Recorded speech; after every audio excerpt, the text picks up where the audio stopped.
Welcome to another episode of Closed. I'm Lee Bergstein. Today, I'm super delighted to be joined by Greg David, who's an accomplished journalist for The City magazine, to talk with us about the implications, really, of the implications of the mayoral election on New York City housing, the real estate market, more broadly speaking.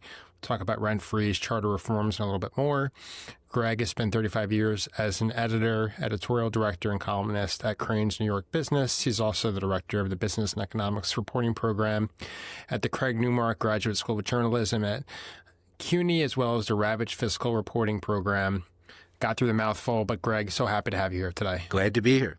I guess, I want to talk a little bit about rent freezes, about the charter reforms that passed last week. Before we get into the nitty gritty, just high level, you're in the New York City real estate space. You're writing articles about housing. What's kind of the overall sentiment like 1 week removed from the election? Well, let's say a couple things, one of which is people are not fleeing to Florida. This is one of the worst, most ridiculous and bad journalism I've seen in a long time. I would say, I know this might offend some people listening to this, but on my scale of least reliable sources in the whole world, real estate brokers, especially residential real estate brokers, are on the top of this list. And all this chatter coming from the Florida brokers about how everybody's going to move is just ridiculous. Well, it's good marketing for them, right? That said, the incoming mayor represents enormous challenges for New York housing, in part because he understands that there's a crisis. There's an affordability crisis, and we need to do something about it, as did the Adams administration. And the question is whether his policies will be the right ones, and especially whether his math works or not. And I think we're going to see that playing out. The most immediate thing everybody's looking for is who does he appoint to the key positions? Are these very progressive ideologues with no experience in government, as he has no experience in running government? Or are these old hands who've been around and know how things work? There were 2 appointments so far. The first deputy mayor is as old a hand as you can get. His chief of staff is one of his most important progressive policy advisors. If it goes that way, half and half, I think people will be happy, but that's what everybody's watching right now. Yeah, it seems to be the trend, given how the end of the campaign played out, where he began to moderate a variety of his positions and begin to transition into more governorship, more governing the city versus campaigning. But who knows what's going to happen? See, who knows? Because the day after he gave an interview to the Times, which was very much on the progressive theme. So we shall have to see how this all plays out. Well, it'll be fascinating to see, and there's a lot to talk about when it comes to the incoming mayor. But I think the topic that got the most headlines were rent freezes, and there's a few areas that I want to kind of dive into with respect to that. But I think the first thing that I wanted to ask you about, which I've talked to a lot of guests about, is how much of an asymmetry is there going to be for the voting populace in terms of what they believe he was talking about when he meant rent freezes and what will actually happen with regard to rent over the next few years? So they believe that he was going to freeze the rent for 4 years. He is very committed to freezing the rent for 4 years. But who can he freeze the rent for? He can freeze the rent for people in rent-regulated housing. That's the critical term that I think was missing from a lot of the campaign rhetoric, right? So that's about 960,000 units. There are actually more than 1.1 million market rate apartments. There's another whole set of people who own their houses in New York. Rent-regulated apartments account for about 1/3 of the housing stock in New York. So that's who he's talking about. And it isn't clear that it's legal what he plans to do. The law says that the Rent Guidelines Board is to go out and research the finances of landlords and then set a rent based on the information they've gotten. And he was really one of the best journalists in town, gave him a hard time about this at the last debate, saying, how can you know what the landlord's finances are going to be like 4 years out? Right. And he didn't have an answer. His answer was, I know what it's been. Does that track, like, do the historical, from what you know, do the historical numbers dictate a freeze or no? the historical, not well, what we know is that the cost of running apartment buildings is soaring. It's soaring for, especially in rent-regulated units, much faster than their rents are rising. When de Blasio had several years of 0% increases, remember, inflation was much lower. So he actually told a group called the New York Editorial Board that he didn't support a 4-year freeze in this market. Then he changed his mind later. The answer to the question is, I mean, I don't think it's legal under the law, but I don't know whether it'll be challengeable in court and if a court will overrule the Rent Guidelines Board. Also, he may not control the board in the first year. And if he doesn't, they may go ahead and institute a rent increase he doesn't want. He will. His appointments, he appoints everyone on the Rent Guidelines Board eventually. So eventually, like in a year or two, he will have a majority who presumably will follow his wishes. In a year or two, we might not want to believe this, but like he'll become more of a politician by a year or two. He'll have a lot of voices whispering into his ear. I'm sure, will have been meeting with lobbyists in the real estate industry. He'll be looking towards his reelection or whatever he's going to do next. So there will be variables at play that go beyond like lofty, admirable campaign promises. I don't think he can walk this one back. No, he can't. He can't walk it back. But can he? It's interesting. I was listening to I forgot which podcast. I think it was Pod Save America recently, and they were talking about how as long as a candidate has built trust with the electorate, they have a certain margin of error that other candidates who have not built trust with the electorate don't have. And Mamdani feels like he fits into this Trump, Bernie Sanders category of politician who has built a very high level of trust for the people who supported him.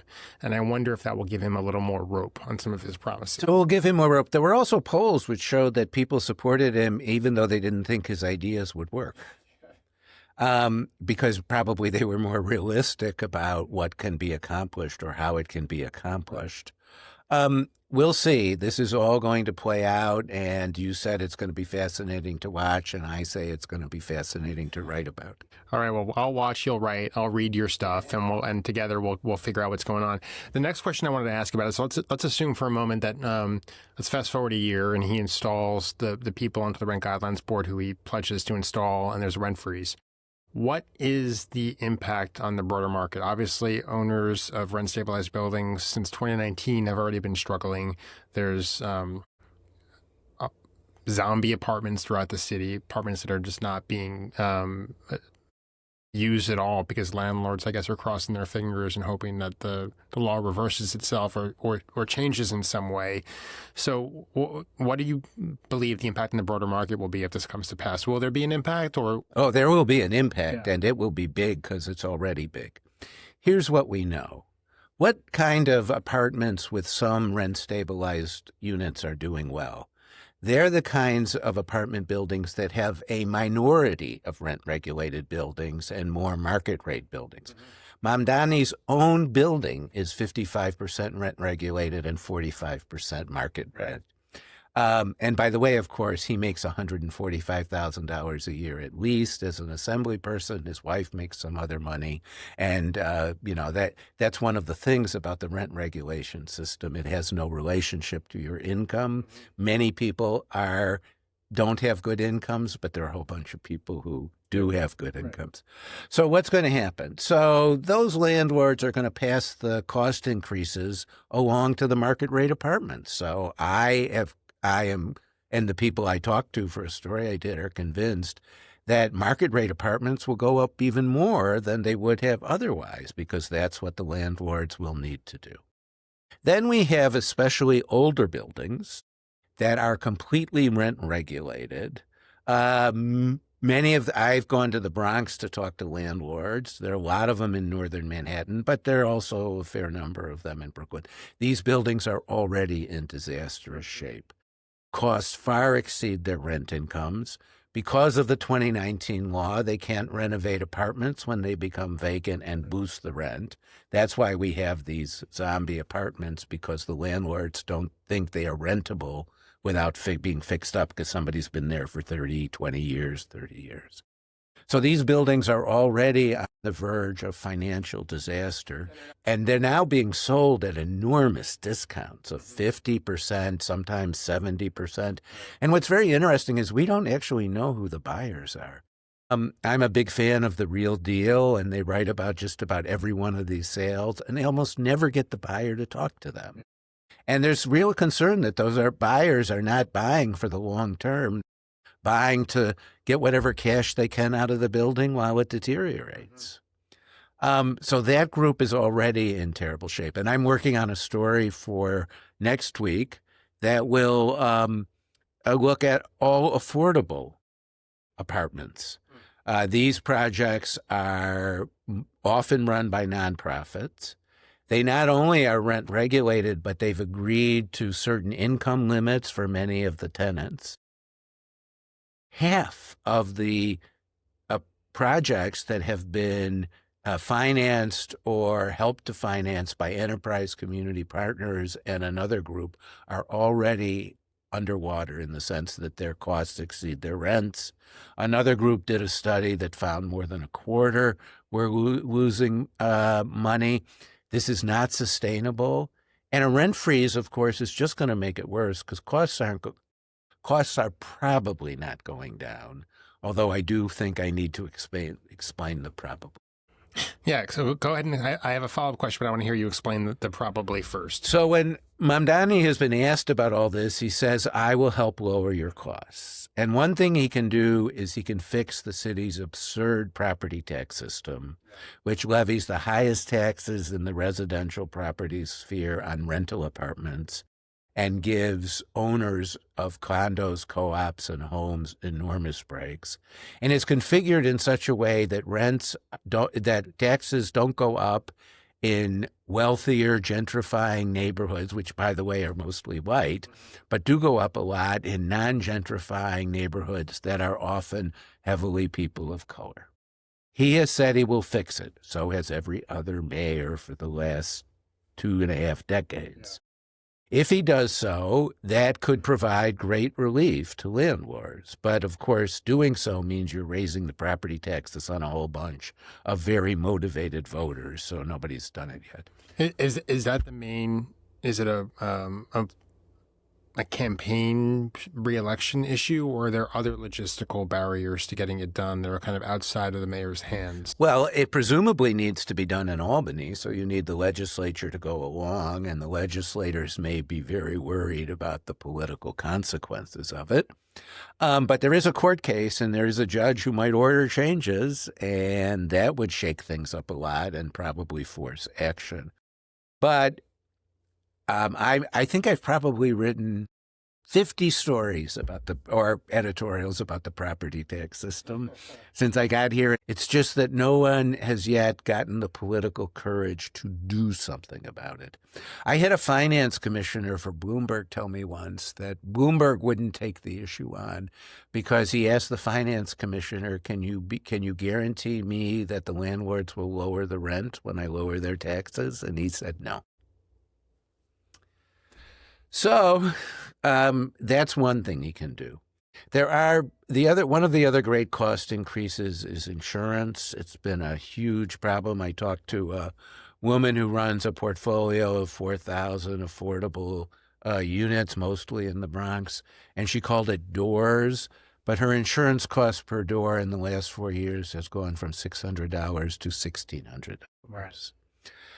There's some talk in Albany about doing something about it. We'll see.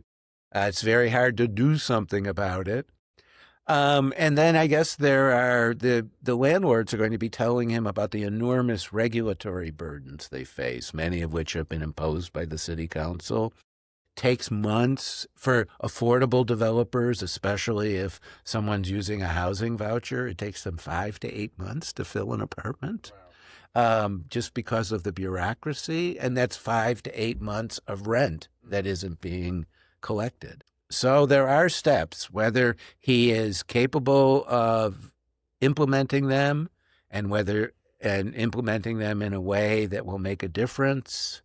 We'll see, but nobody's done it yet. It sounds to me like he's going to be entering office within an extraordinary amount of political capital. Who knows how that capital will be expended and used over the course of his tenure.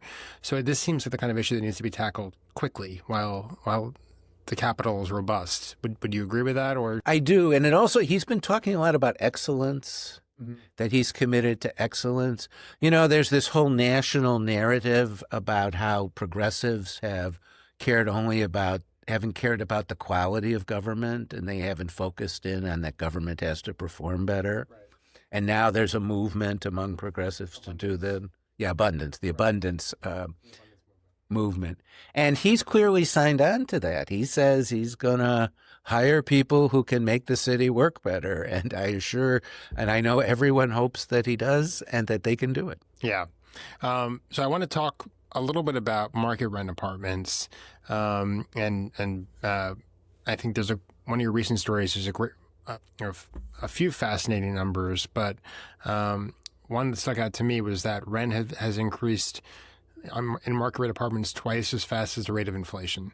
And there's a real, obviously, it seems like it's tied to supply and the lack of supply in the city. And the most obvious response to that is to create more supply.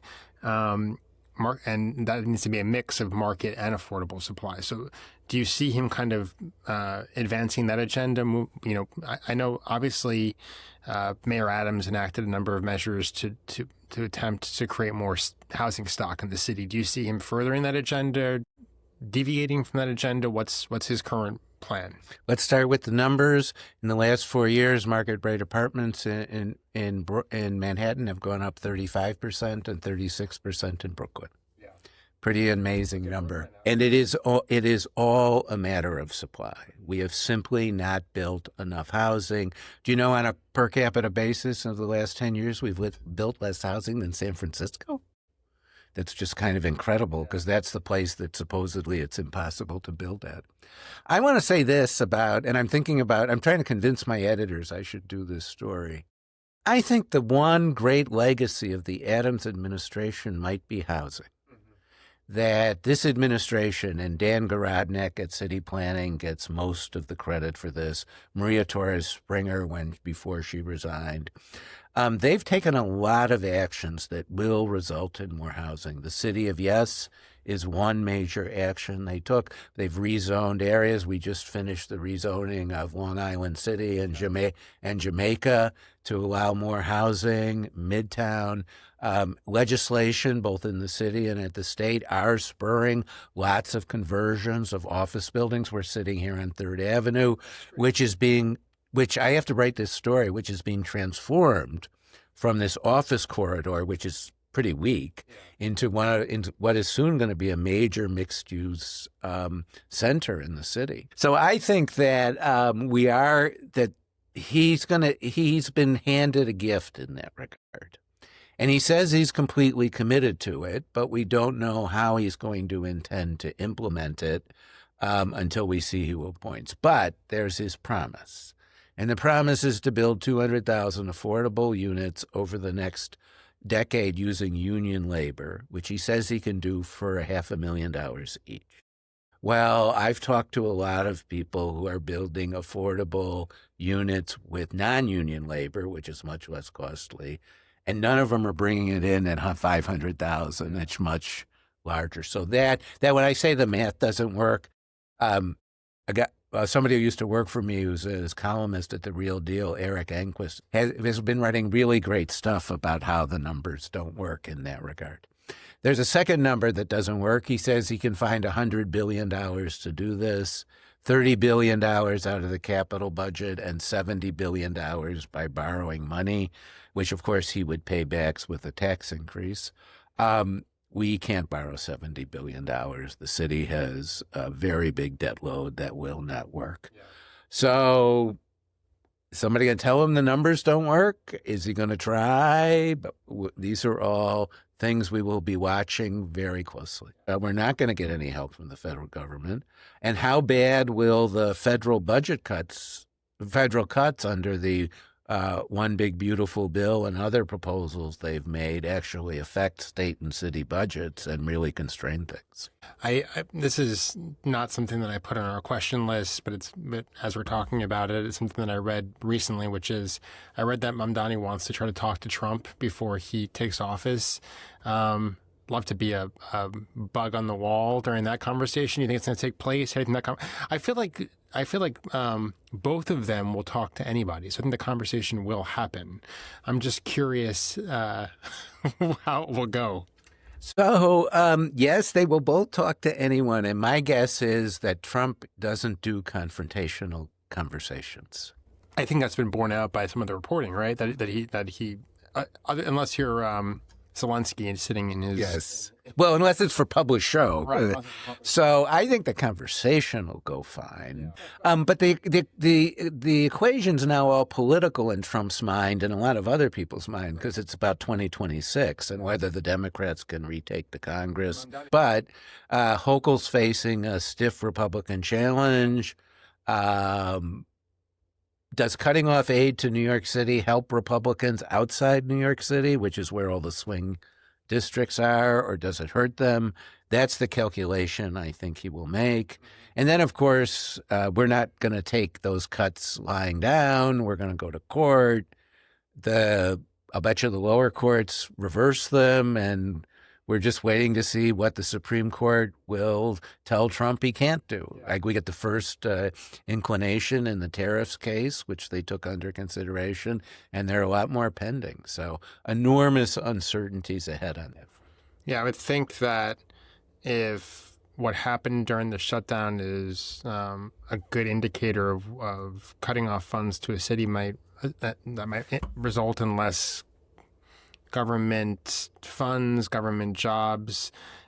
It's going to trickle down to the private sector in some way. And then when it trickles down to the private sector, it impacts the state as a whole. So I'm not an economist. I know that you have that's more in your background, but that's my very crude guess as to what would happen. Well, the Republicans and Trump were losing the stalemate fight in the polls. His SNAP cuts and the food aid cuts really did not really caused a lot of people to say this is too mean, this is ridiculous. And they were lucky that the Democrats decided they had to bail. And the Democrats, I think, decided they had to bail because they were afraid of being blamed for airport disruptions that would ruin Thanksgiving. I think that was the calculus. So we've gotten a little far afield from real estate. Let's go back. It's easy to get far afield when you're talking about Mamdani and Trump. There's so much to talk about. So in addition to the mayoral election last week, the other notable policy on the ballot or set of policies on the ballot that impact the real estate market were a variety of ballot proposals, housing charter proposals that all passed.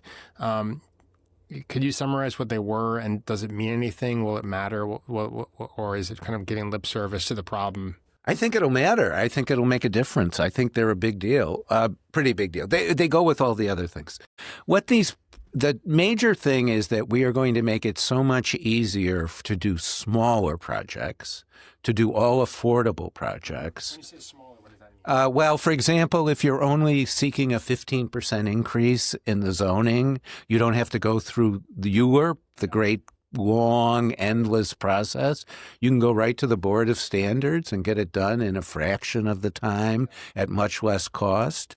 If you are building an all-affordable project in the soon-to-be designated 12 areas of the city that haven't allowed any affordable housing to be built, you don't have to go to the city council. You're just going to get it approved at the city planning commission.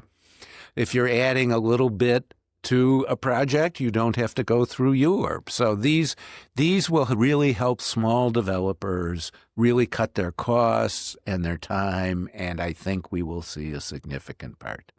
The second thing is that these proposals might severely weaken what's known as member deference.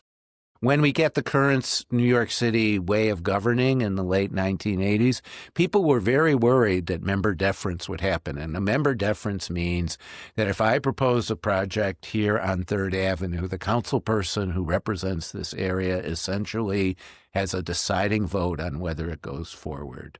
If that council person says, I'm going to vote no, the rest of the council tends to vote no, and the project dies. So instead, or sometimes you have to really negotiate the projects down or whatever. Now, if that happens, the city or the developer can then take it to an appeals board composed of a representative of the mayor, the borough president, and the speaker of the city council. You presume, since this project has already been approved by the city planning commission, the mayor will want it to go through. People don't think the speaker will take on their members, but I think in some cases they might. And so the borough president will now be the decisive vote. And the hope is that borough presidents have much broader perspectives than the council member, and projects member deference will no longer carry much weight. I know that before this year, Levine would have overruled council members. I think they made some changes in the Garment Center rezoning. I think he would have overturned them if they got appealed. I know in Brooklyn, the borough president, and in Queens, the borough presidents have backed major development programs, and they would overrule their council people as well. Some people think the borough presidents won't want to pay a political price. I think they will. See, what you have to understand is when a council person decides on a project, there are so few people voting in the Democratic primary for that council district that you could lose because 2,000 people got mad at you for that. And I was told, council people never told me, but housing advocates told me that council people told them all the time, we don't want this power. So we'll see. I think the combination of these things will help a lot. It's always good to hear city council people saying we don't want to make decisions on things. That engenders a lot of faith. Well, they don't say it publicly. They just say it privately. Now it's public for all to hear. So it sounds like you think at least these ballot proposals will advance. I guess probably incrementally the housing stock situation in the city or assist in it. And maybe that in conjunction with Mamdani continuing the agenda of Mayor Adams. Are you bullish on the future of housing stock in New York City over the short, medium term, or is it still very much up in the air depending on how the next year or two goes? That's an interesting question, and I haven't framed it in my own mind yet. So here's what I think. I think Adams has opened the door to a lot of housing development. I think we know Mamdani is in favor of continuing those policies. Between the city of yes, the rezonings, the charter reforms, we've opened it up. But housing development requires money, and that requires the city's economy to continue to be strong. That requires the national economy to be doing well. That requires money to be available for housing development. I'm not optimistic about the future of the country or the economy because I'm very worried about an AI bubble. I'm very worried. I think we would be in a recession without the enormous investments in AI that's happening. AI could just build. Well, people think AI is going to get rid of journalists. So luckily, I'm old enough to retire. But I think non-opinionated journalists, of which you certainly are not one. We'll see. So we have a chance to make a big dent in the housing problem. And let's hope that it does. Let's hope that the people that the new mayor appoints and the policies he pursues allows us to build on Adams and really get a lot more construction. Well, if not, people could just go to Florida, right? I don't know. Yeah, maybe. They're not good jobs in Florida, the way there are in New York. But there's warm weather. So as we enter the winter months, that part is appealing. Yeah, but I lived there in the summer. Have you ever been there in the summer? No, I actually just got back from Orlando a few weeks ago, but and it was very hot in the middle of October. So I lived there for 2 years, and then I was in Sarasota after that. It's hot, man. Everything's getting hot anyway. So, well, Greg, this is great. I think I'd love to have you back to talk about maybe a year from now how things were going, just to kind of see if our prognostications were right and to see how the mayor's doing and to see how the housing market's going. If people want to read the stuff you're doing, follow the stuff we're doing, where should they go? What should they do? So I write for the nonprofit news site, The City.